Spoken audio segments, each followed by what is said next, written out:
Мога ли да кажете? Да. Виждам върховете над страшното езеро. Да, това е Попова капа. Ама ще почнем от там. Много ги познавам. Така. И аз сега ги познавам. Йонче, да насочи камерата. Усеща, като сочи пръста. Това е мечит. Ето го пред нас. Точно пред пръста ми това е мечит. Зад дървото в момента, точно този, който сме ние, е Лопушки, за който ви говорих.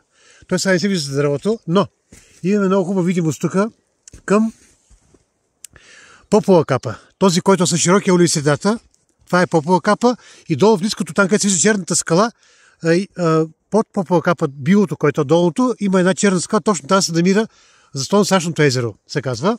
Отдясно на зъбеното след Попова капа, това като скалите като Теони Кеца, това са рилските купени. В дясно котата, точно широкото голямо, там е баш котата, което е 1 метър по-високо даже от Мальовица. В дясно от купените това е Ловница, усеща, така леко наклонен който е. А отдясно от Ловница, този, който така леко полегат на дясно рамото му, това е Камилата. Там съм била. Така. Сега, ето го билото, за което ви говорих, това цялото пред нас, което се вижда, не задне върховете, които обясних, предното, което е гората с билото, това е зелен рид, за който ви говорих.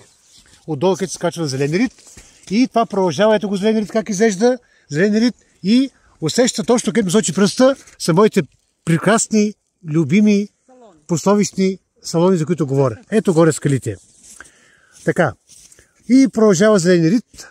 Тук долу в ниското се намира езерото с зърценето, за което съм ви говорил. Но, ето тук в сянката се вижда една идеална пирамида. Пред нас точно идеална пирамида се вижда. Това е Харамията. Харамията, ето го прекрасно се вижда. Слези малко дълче надолу тук, да се открият на Рилските езера.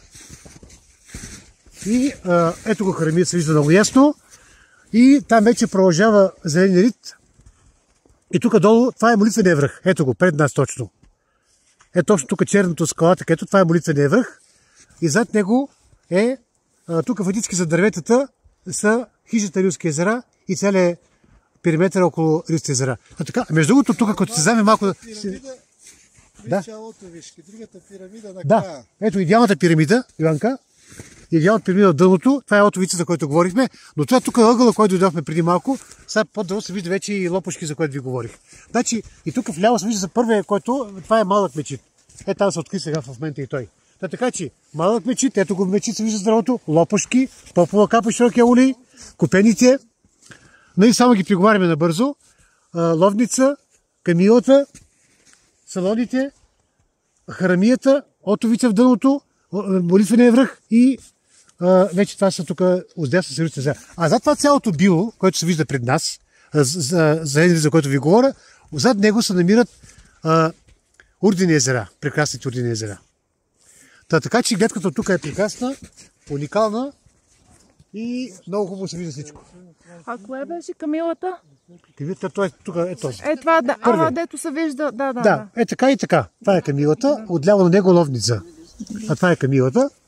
Да. А тук това е цялото зелен рид. Да. За което вече обясних. Така че панорамата е много хубава, времето е прекрасно. И така. А горе от върха ще ги видим като на длан. Още може би ще направим отгоре пак. А ние тук ли се научихме да караме ски? А ние се научихме на Мальовица. На Цепишето. На Цепише.